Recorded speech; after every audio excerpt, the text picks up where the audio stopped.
physical relationship in a marriage is not only to have a child. उसके और भी बहुत ज़्यादा इम्पोर्टेंस है इन दोनों चीज़ों का कि आप फिजिकली किस तरह से परफॉर्म कर सक रहे हो प्रेगनेंसी होने या ना होने से डायरेक्ट ताल्लुक नहीं है। अगर आप फिजिकली ठीक भी हो फिर भी मेल पार्टनर आके हस्बैंड आके टेस्ट करवा लेते हैं, बट बहुत दफ़ा वो बड़े रिलक्टेंट होते हैं, वो कहते हैं डॉक्टर साहब मैं तो ठीक हूँ। अंदर जिस तरह हमारी शादियाँ मेजॉरिटी की होती हैं तो वो रिलेटिवली एक ऑकवर्ड स्टेज के थ्रू गुजरता है और जनरली सेक्स एजुकेशन का कॉन्सेप्ट पाकिस्तान में है नहीं। ऑनेस्टली असद मेरे पास कपल्स आए हुए हैं जिनके 10 साल शादी को गुजर गए हैं, they've never had a single relationship together in 10 years. And why are they sitting with me now after 10 years? Because कि बच्चा चलें कर दें जी, वो तो छोड़ें। Do you think जो IVF के तहत बच्चे पैदा होते हैं उन पे सोशल स्टिग्मा होता है? कुछ कपल्स हैं जो इतने सीक्रेटिव होते हैं कि वो किसी को भी नहीं बताते। दूसरी तरफ पूरा पिंड इकट्ठे आता है, खाला मामा चाचा सारे बैठे होते हैं कि जी हाँ ये कर दें, बड़ा अच्छा है ये वो। पहली चीज बच्चा ना होना ये शादियां खत्म करवाता है। दूसरी चीज अगर बच्चा पसंद का नहीं हो रहा ये भी शादियां तोड़वाती है, क्योंकि जिस कपल का नहीं हो रहा बच्चा आप उनसे पूछो कि उनके और द काइंड ऑफ प्रेशर जो हमारी बेचारी यंग बच्चियां न्यूली मैरिड बच्चियां गो थ्रू कि जी क्यों नहीं हो रही प्रेगनेंसी, वो प्रेशर अभी तक है। बहुत कम ऐसी फैमिलीज हैं। ऐसी कोई फैमिली नहीं है। कुछ लोग बाजार शो कर देते हैं प्रेशर, कुछ लोग अंदर ही अंदर लावा पक रहा होता है, वो 3 साल बाद फटता ही फटता है। बड़ों का सब्र किसी न किसी टाइम जरूर चेक होता है इस मामले में, पर उस वक्त कोई बचाने नहीं आता। Then it's just the husband wife and the families जो सेपरेट होती हैं, चीजें ब्रेक डाउन करती हैं। अस्सलाम वालेकुम नाज़रीन, उम्मीद आप खैर खैरियत से होंगे। एक इंतहाई सेंसिटिव टॉपिक होता है जब मियाँ बीवी की शादी होती है तो घर वाले ससुराल वाले प्रेशर डालते हैं बच्चा करो बच्चा करो बच्चा करो। जिन लोगों के बच्चे एक कन्वेंशनल तरीके से, नॉर्मली मैं कहना चाहता हूँ, मैं कन्वेंशनल कहना चाहता हूँ क्योंकि नॉर्मल और एब नॉर्मल का टर्म हम इनकरेक्टली इस्तेमाल करते हैं। एक कन्वेंशनल तरीके से हो जाते हैं तो वो खुशी खुशी ज़िंदगी जीते हैं, और जिनके नहीं हो पाते वो सॉर्ट ऑफ धक्के खाना शुरू करते हैं, देसी नुस्खों से ले के मशवरों बड़ों के ले के इवेंचुअली शायद वो एक एक्चुअल मेडिकल कंक्लूजन पे अराइव कर सकें।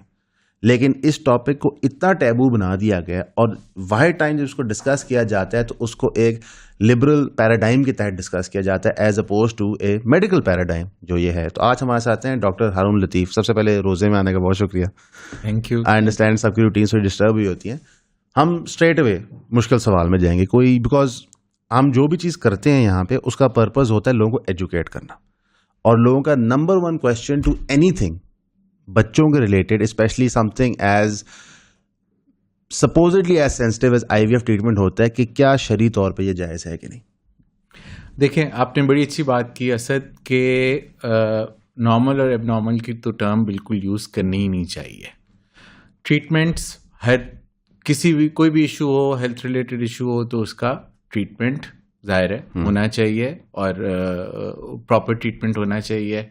अब ये इनफर्टिलिटी वाला जो एस्पेक्ट है ये बाकी किसी और मेडिकल कंडीशन से थोड़ा सा मुख्तलिफ है। Okay. क्यों मुख्तलिफ है? क्योंकि अगर आपको कोई स्पेसिफिक सर्जरी का कोई प्रॉब्लम हो, आपको पता है कि यार मैं सर्जन के पास जाऊंगा, चेक कराऊंगा, वो एडवाइस कर देगा कि हाँ जी ऑपरेशन होना चाहिए या मेडिसिन से ठीक हो जाएगा। GP के पास जाऊंगा, नज़ला ज़ुकाम होगा, बुखार होगा, वो ट्रीट कर देगा। सिमिलरली गायनी रिलेटेड कोई प्रॉब्लम है, आप गायनेकोलॉजिस्ट के चले जाते हैं, and so on and so fourth. लेकिन इनफर्टिलिटी जो है हमारे रीजन में स्पेशली, और भी बहुत से ममालिक हैं दुनिया में, उनमें बहुत से लोग ट्रीट कर रहे हैं। उसमें वो आप वाली बात कि ट्रीटमेंट का नुस्खा जो है वो ज़रूरी नहीं कि आपको डॉक्टर की तरफ से आए। वो बहुत से शार्लेटन्स भी होते हैं हमारे, हाँ बहुत सी वॉल चॉकिंग्स भी होती हैं कि ये इलाज आपके लिए पॉसिबल है। नहीं, बचपन से हम देख रहे हैं वॉल चॉकिंग्स। एग्जैक्टली। आप हम लाहौर में रहते हैं, लाहौर से थोड़ा सा बाहर निकलो तो आज भी आपको बहुत सी चॉकिंग्स नजर आएंगी जो कि मुख्तलिफ ट्रीटमेंट्स ऑफर किए जा रहे हैं और खुलेआम किए जा रहे हैं, और वो क्लेम भी नहीं करते वो डॉक्टर्स हैं, but a lot of people do end up going to these people for treatment seek करने के लिए। कभी वो कपल्स खुद जा रहे होते हैं, कभी उनके बुजुर्ग उनको कहते हैं कि हाँ हम 40 साल पहले वहां पे गए थे और फलां हकीम बैठा है, फलां पीर बैठा है, ओदे कुल शिफा है, ओदे कुल शिफा है। तो वो जाते हैं और जाके वो करते हैं। देखो, और होता ये है कि बहुत से कपल्स चक्कर मार के आते हैं और कंसीव भी कर लेते हैं। क्योंकि नेचुरल कंसेप्शन के या कुदरती कंसीव करने के चांसेस हमेशा होते हैं। रहते हैं, चाहे आपका प्रॉब्लम किसी किस्म का भी हो। वो जब वो होता है तो फिर जाहिर है वो चीज़ पक्की हो जाती है कि हाँ जी वाकई ये हो गया। सो वो बात अपनी जगह है। अब इनफर्टिलिटी के अंदर एज बहुत इंपॉर्टेंट फैक्टर है, स्पेशली फीमेल फैक्टर। सो इसलिए इन वजूहात की वजह से जब बहुत ज़्यादा टाइम गुजर जाता है और उनको वहाँ से शिफा नहीं मिलती, बाय द टाइम वो प्रॉपर जगह पे आते हैं ट्रीटमेंट के लिए तो कई दफ़ा लेट भी हो चुका ये होता हुआ है। हुआ है कि पेशेंट्स हर जगह घूम के आपके पास आए हैं तो ये like now it's a bit too late, हम कुछ बिल्कुल, कर नहीं सकते। बिल्कुल, क्योंकि वी नो कि स्पेशली इन वुमेन फर्टिलिटी जो है 35 के बाद आहिस्ता आहिस्ता डिक्लाइन करना शुरू हो जाती है। ओके। और जितना टाइम गुजरता जाएगा उतना किसी भी जदीद इलाज से चांसेस कंसीव करने के फिर दिस इज कम होते ये जो इन्होंने 35 की एज है, ये मेजॉरिटी रूल है। आपकी कंसेप्शन 40s में भी हो सकती है, पर generally as a majority rule इसके बाद कम होना शुरू हो जाता है। एग्जैक्टली मैं अपने पेशेंट्स को बताता हूँ कि कई दफ़ा पेशेंट्स आती हैं कि जी हम 36 के होने वाले हैं, तो मैं कहता हूँ कोई धमाका नहीं होगा 36 के ऊपर, ये आहिस्ता आहिस्ता डिक्लाइन है, बट हाँ you have to proactively look for it. जहाँ तक इलाज करवाना है, आपने कहा कि शरीर लिहाज से जायज़ है कि नहीं, 100% जायज़ है। जिस तरह किसी भी और प्रॉब्लम का इलाज जायज़ है तो इसका क्यों नहीं जायज़। हाँ, इस पे क्योंकि एक कपल इन्वॉल्व है और दुनिया के अंदर मुख्तलिफ ऑप्शंस अवेलेबल हैं इनफर्टिलिटी ट्रीटमेंट्स के, या स्पेशली जब हम IVF की बात करें उसमें, तो उन वजूहात की वजह से बहुत अरसे से इसके ऊपर फतवा भी है और जितने भी इस्लामी ममालिक हैं उनमें शरई लिहाज से ये ट्रीटमेंट्स इंक्लूडिंग IVF ऑफर किए जाते हैं उस दायरे के अंदर। IVF इन ऑल फॉर्म्स जायज़ है या कोई उस पर लिमिटर्स हैं? हाँ, सो IVF की जो बेसिक फॉर्म है, बेसिकली उसमें ट्रीटमेंट के लिए हमें फीमेल से एग और हस्बैंड से स्पर्म चाहिए, ठीक है ना, एंड ऑब्वियसली फिर ही आगे प्रोसेस आगे चलेगा। अब इन मुस्लिम कंट्रीज जो गाइडलाइंस हैं, जो इस्लामिक गाइडलाइंस है, जो फतवा है, वो कहता है कि जी ये ट्रीटमेंट एक तो निकाह या मैरिड कपल का ही होगा, ठीक है, पहली बेसिक रिक्वायरमेंट ये होगी। सेकेंडली, ट्रीटमेंट में हस्बैंड और वाइफ के ही गैमीट्स, हम उनको टेक्निकली कहते हैं, वो इस्तेमाल किए जाएंगे। कोई थर्ड पार्टी यानी कि डोनर स्पर्म या डोनर एग नहीं किया जाएगा, ठीक है। सो जितने भी इस्लामी मालिक हैं उनमें यही हस्बैंड और वाइफ का ही गैमीट यूज होता है। और थर्ड के सरोगेसी नहीं ऑफर की जाएगी, जिसका मतलब ये है कि कई दफ़ा होता है कंडीशन ऐसी होती है कि फीमेल कैरी नहीं कर सकती प्रेगनेंसी को, तो वेस्ट के अंदर या नॉन मुस्लिम कंट्रीज में वो थर्ड पर्सन एंगेज करते हैं एज सरोगेट, जो बच्चा को 9 महीने कैरी करती है। खुद जेनेटिकली बच्चा पेरेंट्स का ही होता है बट कैरी थर्ड पर्सन करता है, सो उसकी इजाजत नहीं है। सो जितनी भी मुस्लिम कंट्रीज हैं इंक्लूडिंग पाकिस्तान, उसके अंदर ये जो दायरा है basic of married couple, of no third party involvement, no donor sperm, no donor egg and no surrogacy को लेते हुए ट्रीटमेंट को आगे लिया जाता है, तो शरीर लिहाज से बिल्कुल जायज़ है। जो क्लाइंट्स आपके पास आते हैं, ठीक है, all the way from basic infertility issues to IVF, ये ट्रीटमेंट्स जनरली एक्सपेंसिव होती हैं, तो एक पर्टिकुलर नीश ऑफ क्लाइंट्स आता है आपके पास? हाँ, सो उसमें थोड़ा सा क्लैरिफाई करने की ये ज़रूरत है कि IVF is the final resort, ठीक है। पहली बात तो ये है कि ज़रूरी नहीं कि आपको अगर इनफर्टिलिटी है या आप नेचुरली कंसीव नहीं कर रहे तो आपको IVF ही की ज़रूरत है, ठीक है। उससे पहले बहुत सारे स्टेप्स हैं जो कि प्रोसेस हैं। पहली बात तो ये कि डायग्नोसिस प्रॉपर, ठीक है, कई दफ़ा प्रॉपर टेस्टिंग ही नहीं हुई होती। हमारी सोसाइटी के अंदर हस्बैंड्स कई दफ़ा बड़े रिलक्टेंट होते हैं अपना टेस्ट करवाने, क्योंकि वो फील करते हैं कि यार मैं तो फिट हूँ जनरली, मुझे तो कोई प्रॉब्लम नहीं है। ये सेकेंडरी टैबू है कि आपकी मर्दानगी टोटली डिफाइंड है by your ability to conceive, और ये लोगों के दिमाग में चीज़ बिठा दी गई है। हाँ, और इन दोनों चीज़ों का आपस में कोई ताल्लुक कोई रिलेशन नहीं है, क्योंकि your ability to conceive purely depends on your semen analysis report कि आपके पैरामीटर्स क्या हैं। That has got nothing to do with कि आपकी जनरली परफॉर्मेंस कैसी होती है। डॉक्टर साहब, what's the number 1 problem in the semen analysis report जो आता है अक्रॉस पीपल पाकिस्तान के अंदर, like what is the main issue you see? देखो, 3 पैरामीटर्स होते हैं नॉर्मली। टोटल काउंट कितना है, एक्टिव कितने हैं, स्विमर्स कितने हैं आपके पास, और नॉर्मल लुकिंग स्पर्म्स कितने हैं, जिसको मॉर्फोलॉजी हम टेक्निकली कहते हैं। यानी कि मिकदार वो कितने हेल्दी हैं इन टर्म्स ऑफ के कितनी जगह वो स्विम कर सकते हैं और उनकी शेप नॉर्मल है कि शेप नॉर्मल है कि नहीं। ज़्यादा इश्यूज जनरली एक्टिविटी पे स्विमर्स के ऊपर देखा जाता है। फिर जाहिर है कुछ काउंट और कुछ मॉर्फोलॉजी वाले भी होते हैं, और बहुत से कई पेशेंट्स होते हैं जिनमें तीनों पैरामीटर्स अफेक्टेड होते हैं। सो उस तरह से why do these get affected? हाँ, सो इसकी मल्टीपल हैं।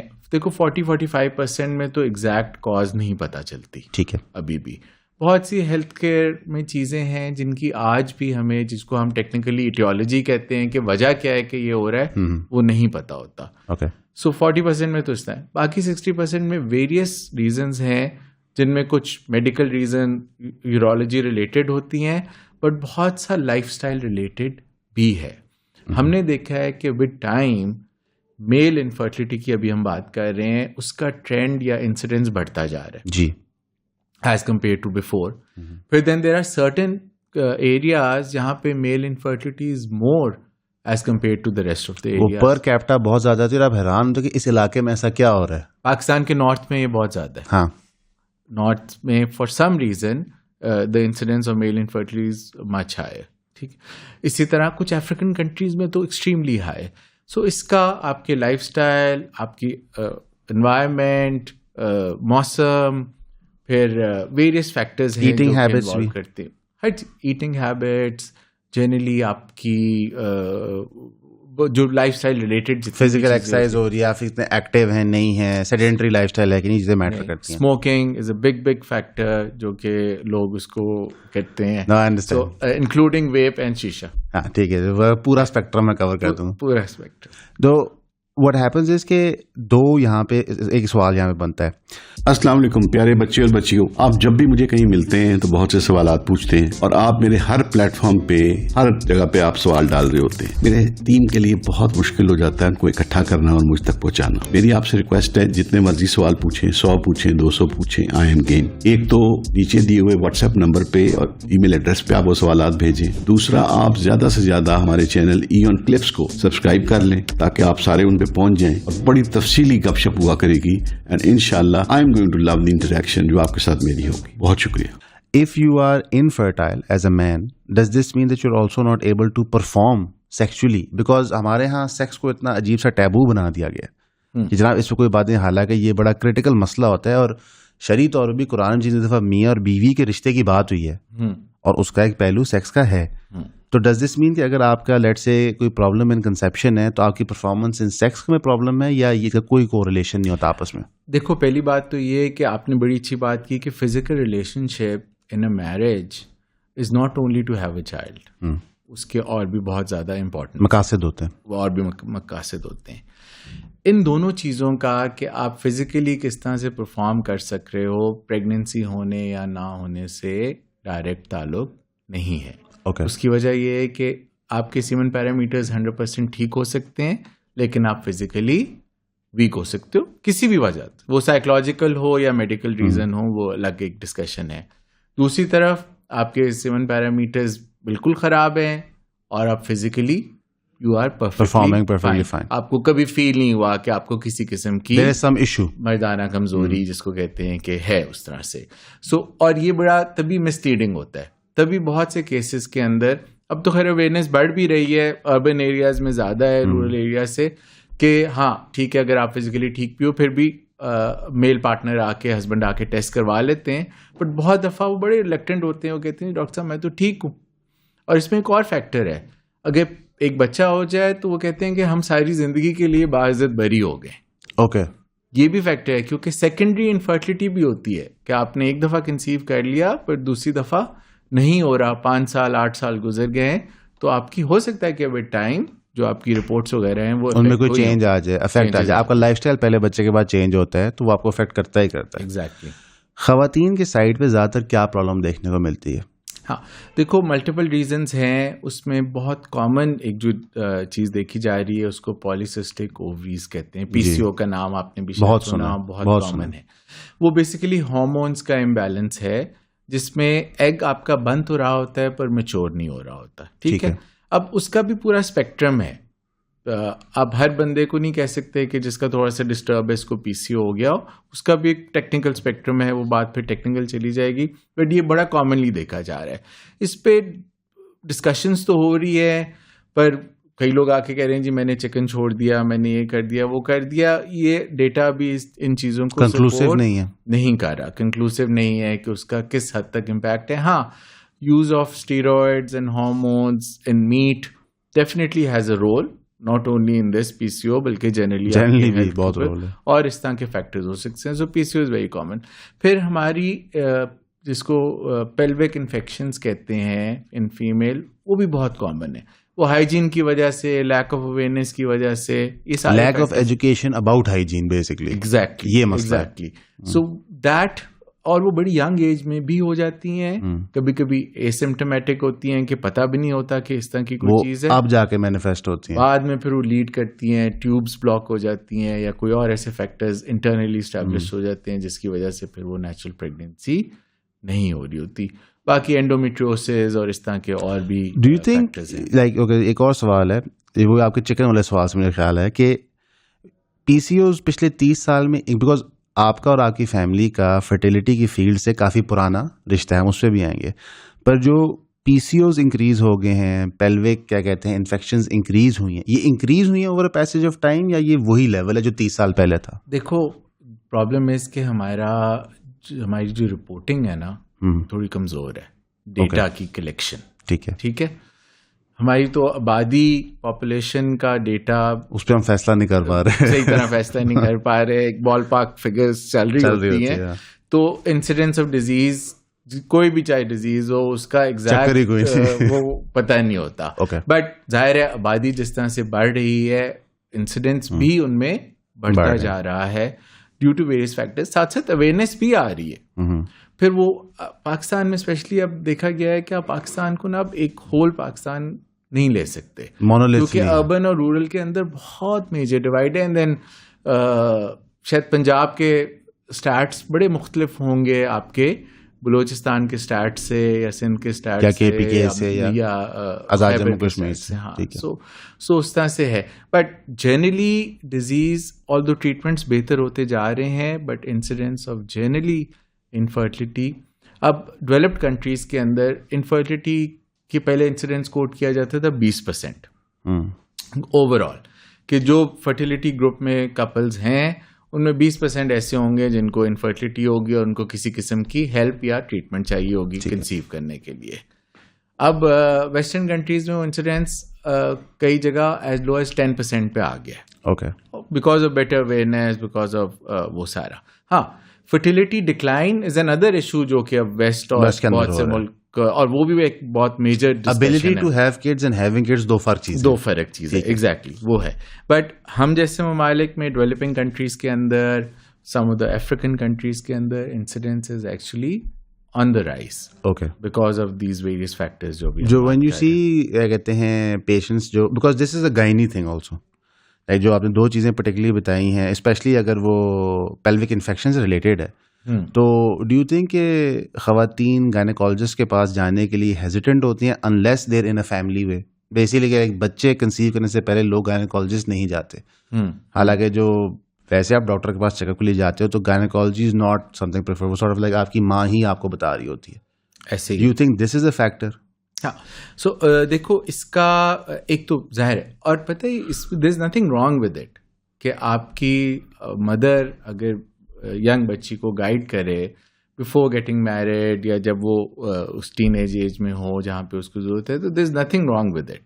लेकिन at the same time certain times के ऊपर आपको प्रोफेशनल ओपिनियन चाहिए होती है। अब इसके भी दो एस्पेक्ट हैं। एक तो जो हम शुरू में बात कर रहे थे कि मशवरा देने वाले बहुत से लोग हैं, ठीक है, वो कभी कभी मिसलीडिंग भी हो जाता है, other than the expert right है। और फिर एक मैं बात करूंगा तो मेरे कॉलीग्स मुझसे शायद नाराज भी होंगे थोड़ा सा, कि within doctors community there is certain level of lack of awareness regarding specially infertility treatment, क्योंकि एक सर्टेन लेवल तक एक standard normal gynaecologist, specialist gynaecologist treat कर सकते हैं पेशेंट को। एक सर्टेन लेवल के बाद जब उनको नज़र आ रहा है कि ये खाली मेडिसिन से, इंजेक्शन से बात नहीं पड़ रही और इनको किसी जदीद इलाज की ज़रूरत है, चाहे वो IVF हो या रिलेटेड हो, वो फिर भी उनमें डिले आता है, एक रिलक्टेंस होती है वहां पे भेजने के लिए, रेफर करने के लिए रिलक्टेंस होने। सो वो भी एक रोल है। Awareness to our doctors community is equally important as awareness to अवाम कम्युनिटी है। सो ये बड़ा इम्पोर्टेंट है उस तरह से। एक बहुत सेंसिटिव टॉपिक है, आगे मैं उसमें जानना चाहता हूँ, वो है gender selection, right? Because I believe IVF इसकी ऑप्शन भी देता है कि आप स्क्रीनिंग कर रहे होते हैं जनरली। जेंडर सिलेक्शन के ऊपर क्या रूलिंग है? देखो इसका जो बैकग्राउंड है ना जेंडर सिलेक्शन का, ये ट्रीटमेंट कैसे निकला? ये ट्रीटमेंट एक्चुअली जेंडर सिलेक्शन के लिए नहीं निकला था। ये ट्रीटमेंट है, इसको pre implantation genetic testing, PGT कहते हैं नॉर्मली। और ये मेथड है कि जब हम IVF में एग और स्पर्म लेके एम्ब्रियो डेवलप करते हैं तो हम एम्ब्रियो की बायोप्सी करके स्क्रीनिंग कर सकते हैं कि इनमें कोई जेनेटिक डिजीजेस तो नहीं है। Okay. ये उन कपल्स के लिए है जिनमें close family, first degree family history हो ऑफ एनी जेनेटिक एबनॉर्मेलिटी। ठीक है, हस्बैंड का या वाइफ का कोई सिबलिंग अफेक्टेड है, उनका ऑलरेडी बच्चा है जो कि खुदा न खास्ता किसी जेनेटिक डिजीज से अफेक्टेड, कॉमन जिस तरह डाउन सिंड्रोम का पता है और इस तरह की मुख्तलिफ डिजीज हैं वो है, तो उन कपल्स में ये जेनेटिक स्क्रीनिंग होनी चाहिए ताकि जब उनकी नेक्स्ट प्रेगनेंसी हो वो एक नॉर्मल और हेल्दी प्रेगनेंसी हो।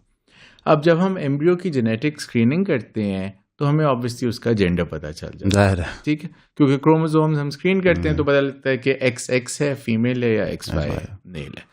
सो ये बात वहां से स्टार्ट हुई। अब generally globally in non Muslim countries gender selection for social reason कि जी हम बेटा या बेटी चाहते हैं, we want to have a boy और अ गर्ल, इसलिए नहीं की जाती, वो नहीं है। मुस्लिम कंट्रीज में अलाउड है ये, ठीक है, मुस्लिम कंट्रीज में अलाउड है and certain states in US allowed है, ठीक है। हम US की बात नहीं करते, उनका अपना एक सिस्टम है। मुस्लिम कंट्रीज में इसलिए अलाउड है कि इस पे फतवा आया कि ये हम ऑफर कर सकते हैं फैमिली बैलेंसिंग के लिए, यानी कि अगर आपकी बेटियां हैं तो आप बेटे के लिए कर लें, अगर बेटा है तो बेटी के लिए, यानी कि एक बच्चा पहले होना जरूरी है of the opposite gender to get the other gender. Exactly, एक बच्चा होना जरूरी है।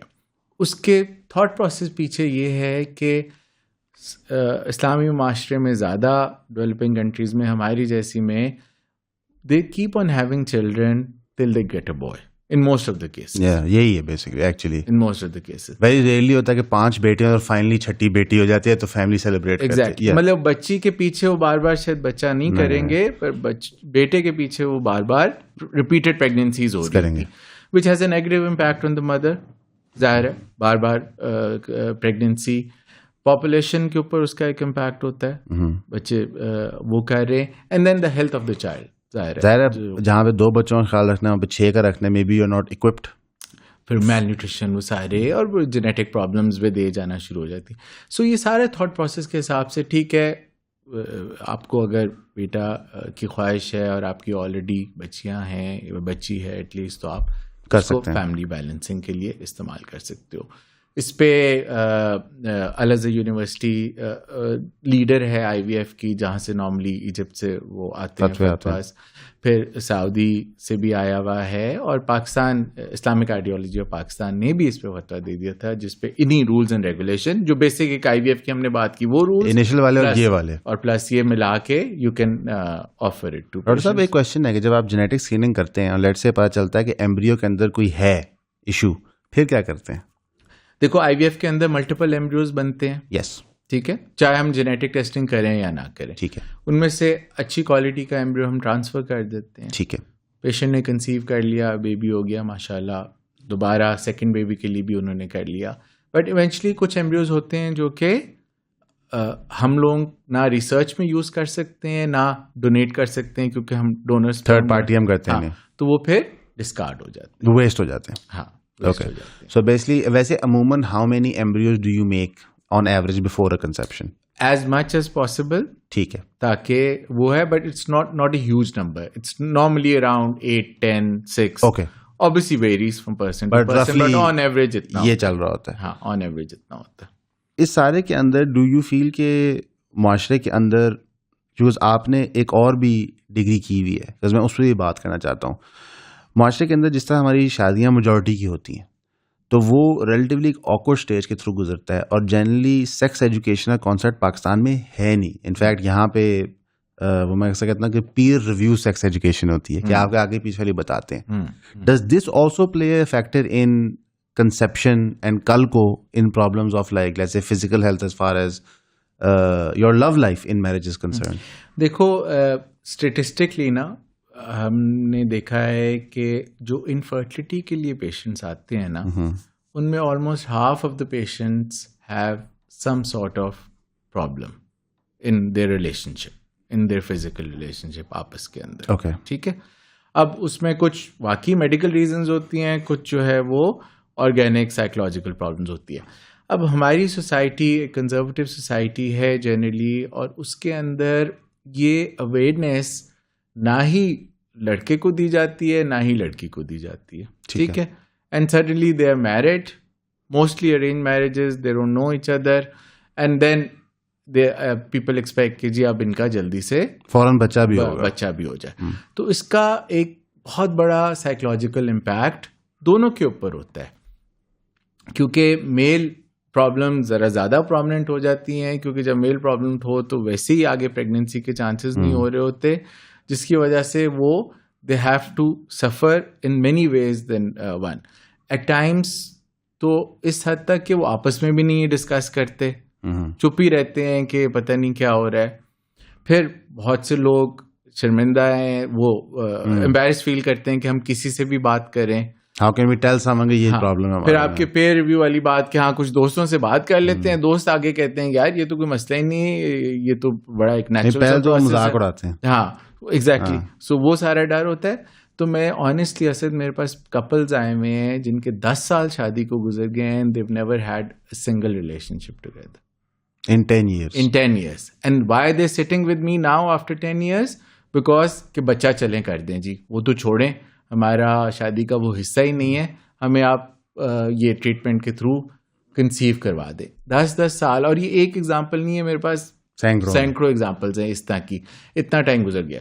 दूसरी तरफ ये भी होता है कि 2 महीने बाद ही लड़ाई हो जाती है कि जी ये तो प्रॉब्लम ऐसा है, हालांकि अगर ये कोई प्रॉब्लम है भी तो उसका 100% ट्रीटमेंट अवेलेबल है. लेकिन बात करेंगे तो ट्रीटमेंट मिलेगा होगा. तो पूरा एक स्पेक्ट्रम है इसके अंदर इस प्रॉब्लम से रिलेटेड जो कि फेस करते हैं ये यंग कपल स्पेशली बहुत फेस करते हैं. डू यू थिंक जो आईवीएफ के तहत बच्चे पैदा होते हैं उन पे सोशल स्टिग्मा होता है? बिल्कुल भी नहीं है मेरे एज फार एज उसमें. क्योंकि देखो, एक दफ़ा ये जब कंसीव करते हैं तो एक नॉर्मल प्रेगनेंसी की तरह ये होता है. नॉर्मल बेबी डिलीवर होता है, वही 9 months प्रेगनेंसी चलती है, वही नॉर्मल जिस तरह एक बेबी डिलीवर सिजेरियन होगा या बेबी डिलीवर चाहे सिजेरियन हो चाहे नॉर्मल डिलीवरी हो. एंड जितना भी डेटा है वो सपोर्ट करता है कि एक नेचुरली कंसीव बेबी में या आईवीएफ के थ्रू कंसीव बेबी में किसी किस्म का ना इंटेलेक्ट पे, ना ज़हनी तौर पे, ना फिजिकली कोई किसी किस्म की कोई कमी, मेजर डिफरेंस कोई नहीं है, कुछ भी नहीं, माइनर भी नहीं है. अच्छा, माइनर भी नहीं है, एब्सोल्युटली लाइक नॉर्मल चाइल्ड. मैं बात करता कि social stigma is in how people review it. हाँ, सो देखो, सोशल स्टिग्मा तो ऑलरेडी ट्रीटमेंट के अराउंड है. ठीक है. अब what I see in my practice is के हर तरह के लोग होते हैं. कुछ कपल्स हैं जो इतने सीक्रेटिव होते हैं कि वो किसी को भी नहीं बताते, अपने बहन भाई पेरेंट्स को भी नहीं बताते कि जी हम कोई ट्रीटमेंट ले रहे हैं, सीख कर रहे हैं. दूसरी तरफ पूरा पिंड इकट्ठे आता है. ठीक है. खाला मामा चाचा सारे बैठे होते हैं कि जी हाँ ये कर दें, बड़ा अच्छा है ये वो. सो वो है.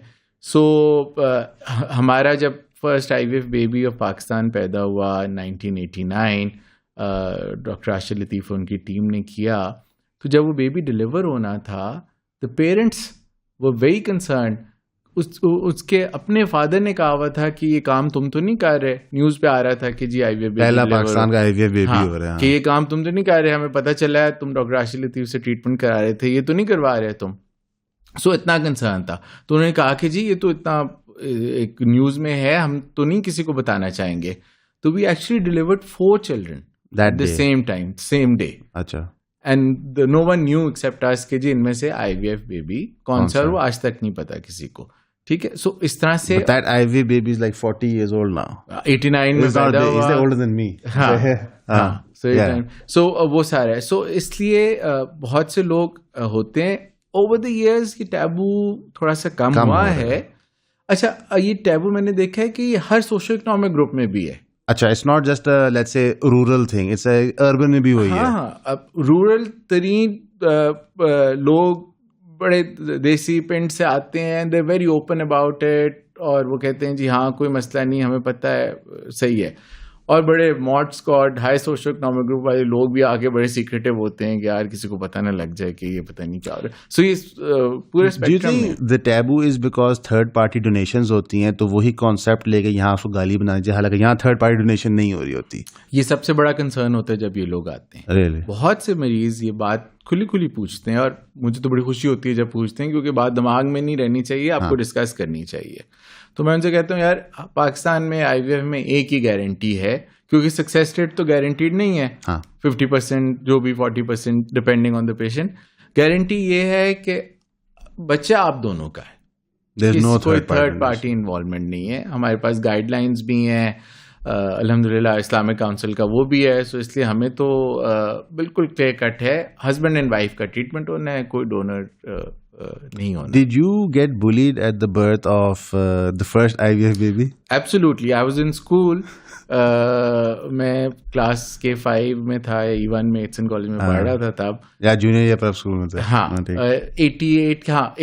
89 में मैं ग्रेड 6 में था, और जब पैदा हुआ है तो इट बिकेम बिग न्यूज। हाँ। सो सबसे पहले तो मेरे दोस्तों ने मुझे टेस्ट ट्यूब बेबी कहना शुरू किया। मैंने कहा तुम जब क्लास 1 से जाते हो मतलब कि वो एंड आई वाज तो वही मेरा सवाल था कि आई थिंक क्योंकि इस टॉपिक के आगे पीछे अक्सर मैंने भी जितने लोगों से बात की है, तो उनसे कहा यार तुझे पता है कि टेस्ट ट्यूब बेबी और नहीं वो लोगों का बच्चा होता है। मैं कहती उसमें 2 ऑप्शन होती हैं, एक माँ बाप का होता है और एक डोनेशन होती है। पाकिस्तान में डोनेशन नहीं अलाउड होती, तो लेकिन एक है उसके आगे पीछे stigma. But if I would ask how many kids do you guys deliver in a year through IVF?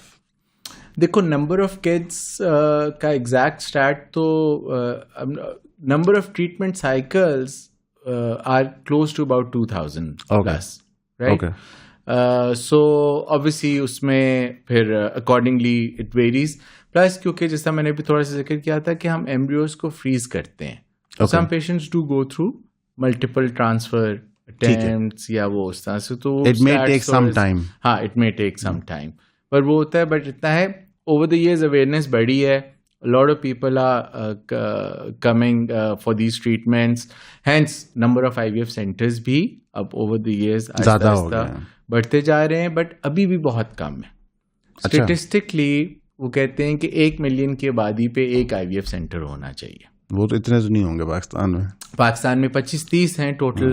अगर पाकिस्तान की आबादी देखी जाए जो फर्टिलिटी एज ग्रुप में है, वो तकरीबन 30% है हमारी आबादी ऑफ द टोटल पॉपुलेशन, ठीक है। और उसमें से आप कह लो कि मतलब 50% सर्टन परसेंटेज लगा लो जिनको सम सॉर्ट ऑफ असिस्टेंस जरूरत होगी। उस हिसाब से कोई 50-60 मिलियन जो हैं। डॉक्टर साहब अभी फर्टिलिटी क्लिनिक इतने नहीं, लेकिन माशाल्लाह साढ़े बच्चे बड़े हो रहे हैं। हाँ, अब असल में वही होता है ना, देख अब आबादी हमारी बढ़ती जा रही है। अब दुनिया में टोटल फर्टिलिटी रेट एक टर्मिनोलॉजी है जिसको कहते हैं कि जी पर पर्सन जो है, पर वुमन कितने बच्चे पैदा हो रहे हैं। To sustain total fertility rate should be 2.1, ठीक है। To sustain the world population 2.1 होना चाहिए, ठीक है। अब most of the countries west and east also, Japan, Korea वगैरह, extreme east basically if you go Japan, South Korea all that stuff, इनमें सब में अंडर 1 चला गया, नेगेटिव हो गया, और वो रिवर्सिबल नहीं है। अब immigration is the only solution for them going forward, जिसकी उनको तकलीफ भी होती है, बट उनको करना पड़ेगा, अदरवाइज वो पॉसिबल नहीं। अभी इटली ने दिए 10,000 वीजे पाकिस्तान को, जस्ट राइट नाउ। या अभी सिंगापुर ने अनाउंस किया है 40,000 पर ईयर वो लेंगे, उन्होंने अनाउंस कर दिया कि लेंगे वो। बट पाकिस्तान का अभी भी fertility rate is 2.7, 2.8, which is much higher शायद एक्चुअली डेटा में 3 के आसपास ही प्रॉब्ली यही होगा। हाँ। जितनी यहाँ पे बांग्लादेश ने underreported। कंट्रोल कर लिया, ओके इंडिया ने काफ़ी हद तक कंट्रोल कर लिया है रीजन में। एशिया में with one of the only countries जिनका इतना हाई फर्टिलिटी रेट है अच्छा। Actually, and then African countries हैं जिन पे हाई फर्टिलिटी रेट है। सो ये हमारी पॉपुलेशन की प्रॉब्लम बड़ी मेजर प्रॉब्लम है। पर इसके साथ होता ये है कि जितनी आबादी उतने ज़्यादा उनमें इनफर्टाइल कपल्स भी हैं। ठीक है। अब जिस कपल का बच्चा नहीं है, that couple they don't care कि आबादी 7 बिलियन है या 8 बिलियन है दुनिया की, या पाकिस्तान की 250 मिलियन है। चलो हम उनको ही तो कड़वा घूंट पी लेते हैं। उनको तो बच्चा चाहिए ना, हाँ जिनका नहीं है। ठीक है। सो इसलिए वो treatments are also important. Larger question है, maybe not that related, पर आपको लग रहा है पाकिस्तान में ओवरऑल को बर्थ कंट्रोल का कोई सिस्टम बनेगा या बनने जा रहा है या कोई ऑन द होराइजन है? हमारा जो बर्थ कंट्रोल प्रोग्राम 1960s में इन्होंने लॉन्च किया था ना, that was an excellent program. वो इतना अच्छा व्हाट वाज इट, अगर आप बताना चाहें? बेसिकली उसके वेरियस एस्पेक्ट्स थे, और वो वही था कंट्रोल के, जिनके ऑलरेडी 2 बच्चे हैं उनको ये डिफरेंट कॉन्ट्रसेप्टिव मेजर्स लेने चाहिए। कॉन्ट्रसेप्शन से ही कंट्रोल हो सकती है ना जी। आपकी बर्थ कंट्रोल। वो unfortunately because of various reasons वो प्रोग्राम जेपीटी में आ गया। पॉपुलेशन कंट्रोल का, हम कंट्रोल का वर्ड ही नहीं अब यूज़ कर सकते, ओके ठीक है ना। उसमें फिर वेरियस लोग इन्वॉल्व हो गए, जिसकी वजह से वो प्रोग्राम डिस्ट्रीब्यूट में गया। कॉन्ट्रसेप्शन के जितने भी इनिशिएटिव्स थे वो बैक बर्नर पे चले गए, और एज ए रिजल्ट अब हम बैठे हुए हैं, और हमारा एक आबादी का इतना बड़ा जो बर्डन है हमारी रिसोर्सेज के ऊपर वो है। अब going forward until and unless very open discussions, जिस तरह अभी हम बात कर रहे हैं, ये पैगाम पहुंचाया जाए कि जी दुनिया के जितने भी इस्लामी ममालिक हैं वहाँ पे कॉन्ट्रसेप्शन प्रोग्राम्स चल रहे हैं, क्योंकि उसका मतलब ये है कि आपकी हेल्थ, न्यूट्रिशन, ये सारे फैक्टर्स हैं जो आपने अपने बच्चों को प्रोवाइड करने हैं। These programs are not against any sort of जो हमारे पास रिलीजियस गाइडलाइंस हैं उनके अगेंस्ट नहीं है ये प्रोग्राम्स।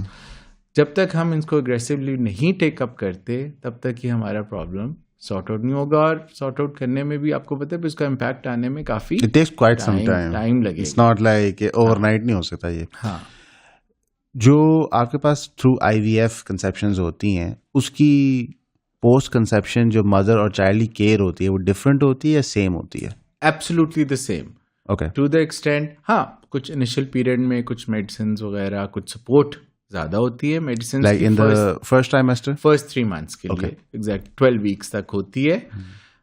अदर देन दैट मैं तो अपने पेशेंट्स को, अगर वो जाके अपने गायनेकोलॉजिस्ट को ना भी बताएं कि ये IVF प्रेगनेंसी है, तब भी there is no way for the gynaecologist to know. No, it's like normal pregnancy. Like so ये इज डम क्वेश्चन मैं पूछ लेता हूँ। वो स्कूल में कहते थे नो क्वेश्चन इज डम। पर लेट्स से कि एक 4th month प्रेग्नेंट खातून जो कंसीव हुई है कन्वेंशनल तरीके से, और एक 4 month प्रेग्नेंट खातून जो कंसीव हुई है जैसे कंसेप्शन है थ्रू IVF, वो जाते हैं गायनेकोलॉजिस्ट के पास। The gynaecologist can't tell the difference. Absolutely not. 4 month first pregnancy test के बाद चले जाएं, नहीं पता चलता। सो जैसे ही टेस्ट पॉजिटिव आया है आप चले जाओ। मैंने कहा कि हाँ, हम शुरू में सपोर्ट के लिए हम 3 months की एक्स्ट्रा दवाई देते हैं, जो सिर्फ दवाई लेनी होती है और कुछ भी नहीं एक्स्ट्रा करना होता, just to support that. Other than that, there is nothing. You can't differentiate between natural conception or IVF conception. मैं एक और सवाल पूछूंगा, this might be awkward, but I would just like to know because I personally know lots of people that are having conception issues. ठीक है, and despite उनको कहने के लिए यार go see a doctor. I didn't know exactly what I said. Go see a doctor. Sort of like off the cuff आप कहते हैं go see a doctor. तो they're refusing to go and they're like हम ये कर लेंगे तो and they're all educated. Like none of them is none of them is even from like a middle class background, but they're just refusing point blank to go. What is the price point of this? Like how much do you actually charge for this entire process? तो पहले तो अब आप उनसे कहना कि गो सी doctor हारून, blatant publicity. लेकिन देखो, अब एक तो ये भी पता है, टैबू कह लो या वो कह लो, पीपल थिंक के IVF is the only treatment. If you can't conceive then IVF। Okay. IVF तो सुप्रीम कोर्ट है जी, आपने पहले अच्छा। सेशन कोर्ट जाना है, फिर हाई कोर्ट जाना है, फिर इवेंचुअली अगर जरूरत पड़ी तो सुप्रीम कोर्ट में जाना है ना।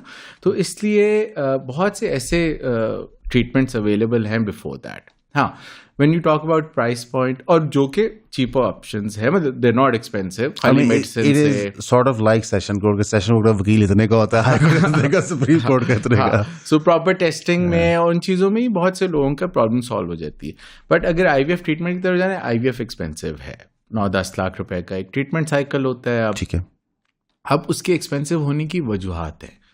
आईवीएफ ट्रीटमेंट के अंदर जितनी भी चीज़ें इस्तेमाल होती हैं, चाहे वो दवाइयाँ हों, इंजेक्शंस या ओरल मेडिकेशन, डिस्पोजेबल्स हों, जो कि हम बहुत इंपॉर्टेंट पार्ट है, मीडिया, कल्चर मीडिया हम उसको कहते हैं, जिनमें हम ये एम्ब्रियोज को इनको ग्रो करते हैं, वो सारी चीज़ें, ऑल द इक्विपमेंट विच जो एक आईवीएफ लैब के अंदर होता है, वो सारी चीज़ें, फिर उधर it's a very high clean environment, very sterile environment, more than any normal operation theater, anything like that.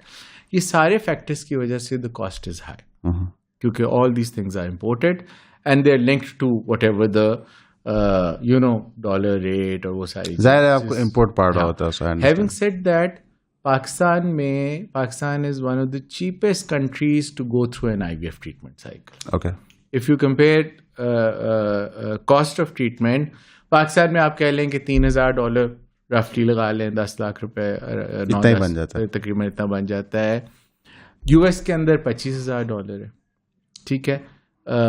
UK के अंदर 15 से 20,000 पाउंड है, ठीक है, and so on and so fourth. हमारे इस सब कॉन्टिनेंट वाले रीजन में, इंडिया में, पाकिस्तान में, बांग्लादेश में प्राइसेस आर अराउंड $3,000 to $5,000 में हो जाता है। सो वो है, ज़ाहिर है वो सब्सिडाइज करके ये हमें चीज़ें भेजते हैं तो ये होता है, लेकिन still it is still expensive for. एक और जो बहुत बड़ा चैलेंज यहाँ पे है असद, वो ये है कि सारे पेशेंट्स आउट ऑफ पॉकेट पे कर रहे हैं। Okay. IVF is not covered in anything, in any government program, in any private program, nothing. कहीं भी, बिल्कुल भी नहीं covered. That's private companies भी नहीं करती, कुछ भी। That's very odd. Private insurance companies भी IVF ट्रीटमेंट्स को कवर नहीं करती। बहुत से पेशेंट्स जिनके पास प्राइवेट इंश्योरेंस होती है जो हमारे पास आते हैं, ज़ाहिर उनका टोटल नंबर तो कम ही है, बट है तो सही। बहुत सी अब MNCs अपने एम्प्लॉयज को देती हैं और वो सारे दे covered generally for all other treatments, but infertility पे नहीं होती। बहुत कर लिया तो टेस्ट वेस्ट कवर हो गए या कुछ दवाई होगी, अदरवाइज टू फाइंड आउट के प्रॉब्लम है, बस इसके बियॉन्ड नहीं। बाकी दुनिया में the number of people going through these treatments are much higher. Why? क्योंकि उनको सब्सिडी मिल रही है या फुल कवरेज हो रहा है। कई मुल्कों में तो मिडल ईस्ट के अंदर वो अपने जो नेशनल्स हैं उनको 3 साइकिल्स पर ईयर की इजाज़त है, अच्छा, फ्री ऑफ कॉस्ट। लेकिन कुछ मुल्कों में पार्शल को पेमेंट्स वगैरह हैं। ये पर हमारे यहाँ इवन ये सेहत सहूलत कार्ड के ऊपर भी, या ये जो चीजें हैं, जो इंसाफ कार्ड आया था उस पे भी IVF was never covered and is not covered, which is a big challenge for a lot of people. उसकी वजह ये है कि देखो इसका सक्सेस रेट एक सर्टेन परसेंटेज तक है। मे बी कपल को मल्टीपल ट्रीटमेंट्स उनको 3 साइकिल चाहिए, तो ये तकरीबन $3,000 भी करें। हाँ, ज़रूरी नहीं कि हर साइकिल पूरा साइकिल हो। जिस तरह हम फ्रीज करते हैं एम्ब्रियोज, तो उसमें फिर वो एक ही कॉस्ट में उनको मल्टीपल अटेम्प्ट्स मिल जाती हैं। सो वो उस तरह से हो जाता है, बट कई दफ़ा फ्रेश साइकिल भी करने पड़ते हैं, वो सारा होता है। सो वो चाहे अपर सोशियो इकोनॉमिक ग्रुप भी है, जिस तरह के आपके अमीर दोस्त हैं, उनमें भी 10 लाख एक अमाउंट है, दोबारा कराना पड़ जाए, फिर करवाना पड़ जाए, तो वो उसका एक बर्डन होता है, और डेफिनेटली दूसरे सोशल इकोनॉमिक ग्रुप में तो बहुत ज़्यादा है। अच्छा, वैसे मैंने इसका कभी सोचा ही नहीं कि ये इतना क्रिटिकल चीज़ है, और इनफैक्ट मेरे ख्याल से अभी शादी हुई नहीं होती तो वालदैन, रिश्तेदार और शायद मियाँ बीवी खुद भी गिन रहे होते हैं कि बच्चा कब होएगा, किस तरह होगा, कितने होएंगे।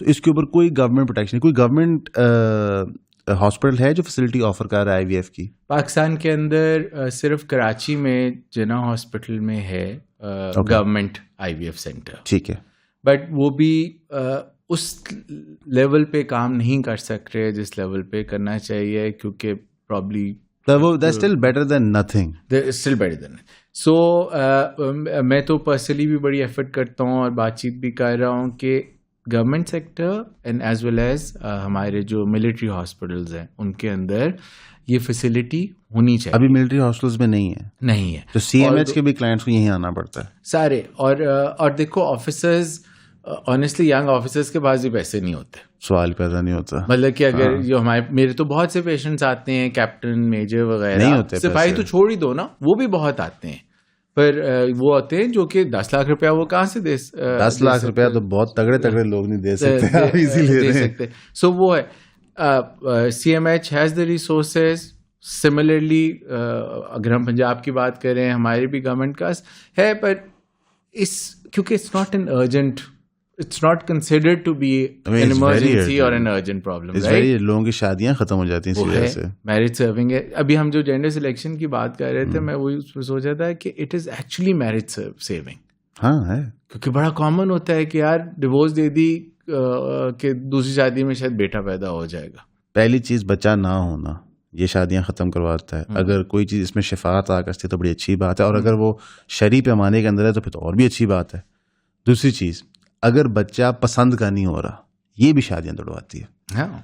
और ये डिवोर्स अल्लाह का नापसंदीदा अमल है, यानी कि आपको इजाजत है लेकिन अल्लाह को चीज पसंद नहीं है। इसको तो पहले जाके फैसिलिटेट करना चाहिए किसी भी तरह से। एग्जैक्टली। और हो सकता है, और आयरनी ये है कि end of the day husband की तरफ से डिसाइड हो रहा है ना कि सेक्स बच्चे का मेल होना है कि फीमेल होना है, पर वो कहते हैं कि जी वो इस तरह से हो जाए।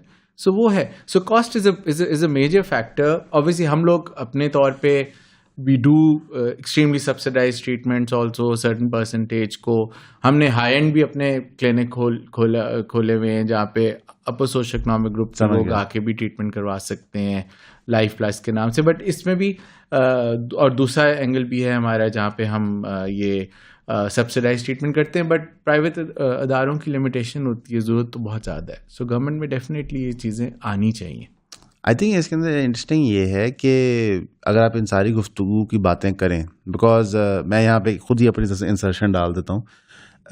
आजकल रमज़ान प्रोग्राम्स होते हैं, तो दफ्तर के अंदर भी हम ये डिस्कस करते हैं कि इनका फॉर्मेट क्या है, ये लोगों को सिखा क्या रहे हैं। कोई भी प्रोग्रामिंग या कोई भी चीज़ होती है उसका कोई पर्पज़ अल्टीमेटली होना चाहिए। ये जो फर्टिलिटी के इश्यूज़ हैं, जो उसकी मुतलका ट्रीटमेंट्स हैं, ये आपको पता होनी चाहिए। मैं तो समझता हूँ कि शादी से पहले पता होनी चाहिए, ताकि अगर आपकी शादी में कोई ऐसा प्रॉब्लम आई, आप इमीडिएटली उसको रेक्टिफिकेशन की तरफ जाएं, ताकि ये रिश्ते बच सकें। बिकॉज फैमिली कायम करना एक क्रिटिकल कंपोनेंट है इस्लाम का। आप समझें कि आधी शरीयत आप पे शादी के बाद नाफिज होती है, आधी उससे पहले आप पे नाफिज हुई होती है। तो इसको सरकार को फैसिलिटेट करना चाहिए। मीडिया पे ये कॉन्वर्सेशन में नजर नहीं आती, आई बी फ्रैंक। लाइक मुझे मैरिज सेविंग कॉन्वर्सेशंस बहुत ही अजीब लेंस से नजर आती हैं, बट एक्चुअली जो क्रिटिकल इश्यूज होते हैं मैरिज के अंदर, बच्चा उनमें से प्रॉब्ली सबसे बड़ा क्रिटिकल इशू होता है, जो सार point between families and couples बनता है। ये कॉन्वर्सेशन नजर नहीं आती। तो क्या आप लोगों को लोग अप्रोच नहीं करते, बुलाते नहीं है? What is the issue? देखो, आई थिंक जो थॉट प्रोसेस वही है कि प्रॉब्ली ये कोई ऐसा प्रॉब्लम नहीं है जो कि इस माशरे को अफेक्ट कर रहा है negatively. Although I would disagree with that. मुझे आप भी यही सोच रहे हो? आई डू थिंक ये मेजर इशू बन जिस जाता है। कपल का नहीं हो रहा बच्चा, आप उनसे पूछो कि उनके, और द काइंड ऑफ प्रेशर जो हमारी बेचारी यंग बच्चियां, न्यूली मैरिड बच्चियां गो थ्रू, कि अगर जब 6 महीने साल गुजर जाते हैं और उन पे जिस किस्म का प्रेशर होता है कि जी क्यों नहीं हो रही प्रेगनेंसी, वो प्रेशर अभी तक है। बहुत कम ऐसी फैमिलीज हैं जो कि कपल को प्रेशराइज नहीं करती। यहाँ पे मैं ये समझता हूँ कि ऐसी कोई फैमिली नहीं है। कुछ लोग बाजार शो कर देते हैं प्रेशर, कुछ लोग अंदर ही अंदर लावा पक रहा होता है, वो 3 साल बाद फटता ही फटता है। बड़ों का सब्र किसी न किसी टाइम जरूर चेक होता है। इस मामले में मैंने बहुत ओपन हाउस होल्ड्स देखे जिन्होंने 5 साल कुछ नहीं कहा और 5वें साल ऐसा पटाखा मारा कि जनाब 5 साल का किया धरा सब जाया। और वही कि बच्चा क्यों नहीं कर रहे या बच्चा क्यों नहीं हो रहा। सो हमारे ज़ाहिर है हमारे बहुत से, आपने मीडिया की बात की, बहुत से हमारे प्लेज हैं जो कि रिवॉल्व करते हैं इन चीज़ों के अराउंड, बट वो इनफर्टिलिटी को जनरली एड्रेस उस तरह से नहीं किया जाता, ना अवेयरनेस दी जाती है। और जिसकी वजह से वो सारा चैलेंज के अगर ट्रीटमेंट सीख भी करना है, प्रॉपर स्पेशलिस्ट के पास जाना चाहिए, किधर जाना चाहिए, या फिर वॉल चॉकिंग के पास जाके, ये सारे फैक्टर्स हैं जो कि इससे रिलेटेड एड्रेस होने चाहिए, क्योंकि एंड ऑफ द डे उन दोनों की actually eight times life saving भी होता है ये, क्योंकि बड़े बड़े सीरियस कॉन्सिक्वेंसेज होते हैं अगर एक सर्टेन टाइम पीरियड गुजरे। और जो आपने कहा कि वो फिर जब पटाखा बोलता है तो फिर वो किसी को फिर उस वक्त कोई बचाने नहीं आता। Then is just the husband wife and the families जो सेपरेट होती हैं, चीज़ें ब्रेक डाउन करती हैं। और मैं यहाँ पे ये कहना चाहूँगा कि रिसेंटली मैंने ना एक प्रोग्राम देखा एक बड़े टीवी चैनल पे, जहाँ पे उन्होंने एक हकीम बुलाया हुआ था और 1.5-2 घंटे उन्होंने सेक्स के टॉपिक को ऐसे प्रेजेंट किया जैसे कि कोई वो लतीफ़ा कर रहे हैं, छोटे बच्चे बैठे गंदी बातें नहीं कर रहे होते, जुगते मार रहे होते हैं। एंड उन्होंने अच्छे खासे व्यूज़ बटोरे, उस पर स्पॉन्सर्स ने पैसे कमाए, उन्होंने पैसे कमाए और वो अपने अपने रेक्विजिट घरों को चले गए, लेकिन उससे लर्न किसी ने कुछ नहीं किया था। और ये फंडामेंटल प्रॉब्लम बन गया कि ऐसे इश्यूज जो इतने इम्पॉर्टेंट हैं आपकी अपनी ज़िंदगी को, इसका आपको नहीं पता, लेकिन आपको ये ज़रूर पता है कि आपका फेवरेट टिकटॉकर क्या कर रहा है, आपका फेवरेट यूट्यूब स्टार क्या कर रहा है। डॉक्टर साहब, आपका टाइम देने का बहुत शुक्रिया। ठीक है, आई फील के बहुत सारी चीज़ें मैंने सीखी हैं पर्सनली, लेकिन ऑडियंस के लिए ये रिक्वेस्ट है कि यार आपको कोई भी प्रॉब्लम फर्टिलिटी के पर्सपेक्टिव में, परफॉर्मेंस के पर्सपेक्टिव में, बच्चा कंसीव करने के पर्सपेक्टिव में हो, तो प्लीज़ सीक आउट हेल्प। आप उसके लिए लें, जिस तरह हम आपको मेंटल हेल्थ के लिए कहते हैं, यार प्लीज़ आप उसमें हेल्प लें, वेट मत करें। स्पेशली डॉक्टर साहब ने तो कह दिया कि हजूर आप जितना वेट करते हैं उतने ही chance probability of medical treatment impact कम होता है। तो प्लीज़ डू रीच आउट, ये हेल्प सीक आउट करें। डॉक्टर साहब, आपका आने का बहुत बहुत शुक्रिया। थैंक यू सो मच जी। जज़ाकल्लाह खैर।